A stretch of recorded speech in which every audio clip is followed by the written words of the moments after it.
Hey guys, Greg here on the Vinyl Rundown. Today I'm going to talk about some of the best records I ever got at thrift shops, the Goodwill, the Salvation Army, and so forth.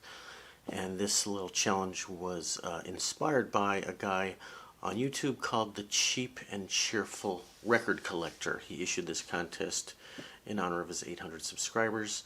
I don't know your name, guy. I just know he was cheap and cheerful. We have a lot in common. I'm cheap, less cheerful. I'm cheap and ornery, crabby and sarcastic, but I'm also a big fan of the Goodwill and thrift shops, and I haven't been to a Goodwill since the lockdown. I've done a lot of videos on individual Goodwill hauls where I come home with 20, 30, 40 records, show that giant receipt to prove that it's real, and oftentimes it's because somebody dumped a whole collection all at once, and I'm just lucky enough to get there before everybody else. So let me just go through some of these records, see a variety of styles here. Let's start with, a collection, all three of these. Three of the great Dire Straits albums I think I got from the same Goodwill haul, probably 30-ish 80s records.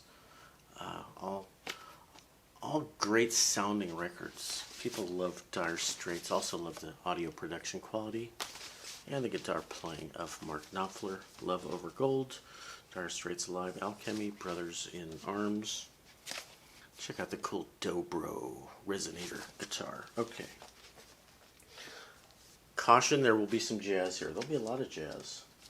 How about, would you pay $2 for this? This record, if in good shape, is worth probably more than $100. Waltz for Debbie by Bill Evans, the classic Sunday at the Village Vanguard recording session, great live ambience. And this is the first U.S. stereo pressing. The mono pressing would be worth more, a couple $100. The stereo pressing is probably worth around $100. If this was in perfect shape, it might be worth more than $100. One little scratch, but very listenable. And of course, with this session, Bill Evans trio established themselves as the preeminent jazz trio in jazz. Great future ahead of them, but 2 weeks later, Scott LaFaro, the bass player, was killed in a tragic car accident. I believe he was only 25 years old. Very sad story. Let's see. Okay. For $1, I think I might have paid $2 for this. On Verve, original Ella Fitzgerald, Rodgers and Hart Songbook. It's a gatefold 2-disc set. Look how beautiful that cover is. Look how great she looks with the blue background, the blue eyes. Really shiny, laminated stock here. Very thick cardboard. This is a great series, and you gotta love Ella. Beautiful. Thrift shop find. I think that was $2. Would you pay $5 or $6 for a record at the thrift shop? How about this one? How about a Blue Note original? And let me see which producer is this? I mean, is this Music Matters or is this Analog Productions? I can't read the frickin'. This is a $60 record new. I paid $5.99 at the Goodwill in Santa Monica. 45 RPM. Audiophile pressing, remaster, all that stuff. Stanley Turrentine up at Mittens. Mittens is a jazz club in New York. Grant Green on guitar. Horace Parlin on piano.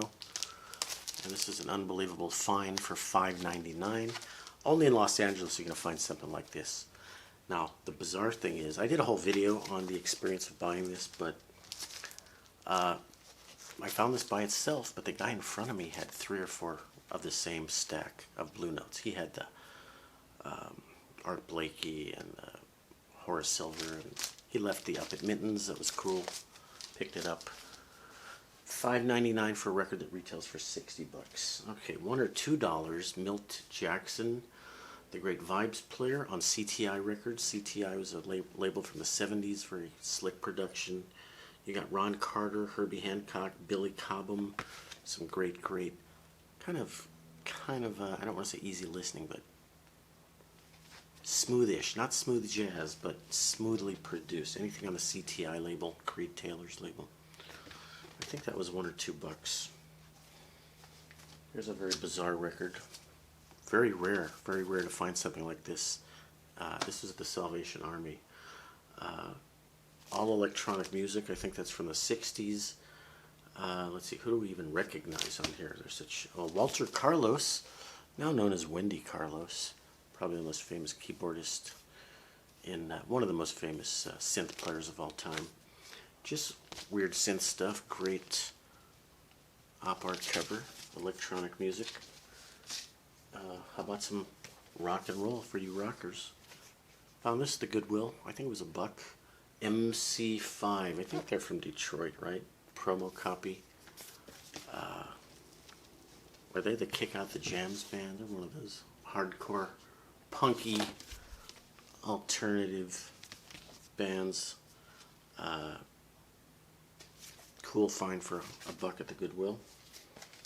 Alright, I'm gonna go $5, and this was at a record sale, not at a thrift shop, so I'm cheating a little bit. But one of my prized possessions, an original John Coltrane on Blue Note. This is the second release, not the first release, on Blue Note. I paid $5 for this at a basement record sale at the Newport Beach Hi-Fi Audio Geek Show a couple years ago.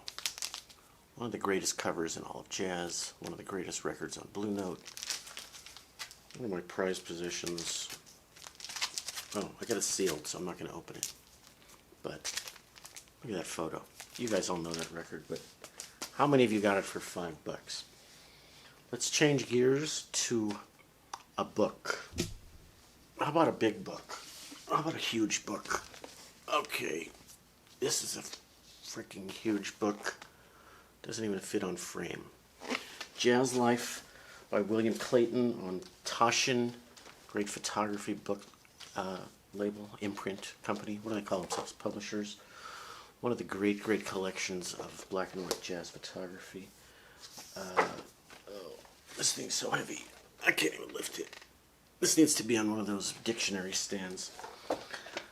They released this book in large format, and this is extra humongous fungus large gigantic format. And if you see the sticker on there, signed copy from the Dutton's bookstore in Beverly Hills. Dutton's is now defunct, but I paid $10 for it, and I've seen it online for between $200 and $300. An amazing find, and I can't even lift it. Holy crap! Hold on, guys. All right, I dropped something. What is that? What is that? The receipt? Who cares? I think that's it for thrift shop finds today, guys. That's just one of my a handful. Check out my videos where I do the complete haul when I come back from the Goodwill, when I do 20, 30, 40 records or CDs at a time. And living here in LA, we just get a lot of good opportunities to get good collections from maybe people in the music business or musicians, etc. So I consider myself lucky that I have access to a lot of great thrift shops and a lot of great bargains. My secret, because a lot of people say, I go to the Goodwill and I never see anything. Well, the secret is to go often. And I have 4 or 5 Goodwills that I can get to within 5 or 10 minutes of my house. And I might hit 3, 4, 5 in a given week. And I might even walk to one at lunch during work or at work. There's one near my office. Anyway, that's the secret to thrift shop hunting, is to go often. And some of these thrift stores have jacked up their prices. The place where I got that Bill Evans is now $2.99 for every record in the store, and most of those records are not even worth $1. So it's been a little disheartening lately. Found a lot of good CDs lately. I didn't show any. Trust me. Go watch my videos. They're on there. Anyway, guys, stay safe. Keep the music spinning. And check out those thrift shops for the bargains. And thanks for watching. Please consider subscribing to the Vinyl Rundown, and we will talk to you soon. Bye-bye. Congratulations again to Cheap and Cheerful. 800 subs. Good accomplishment.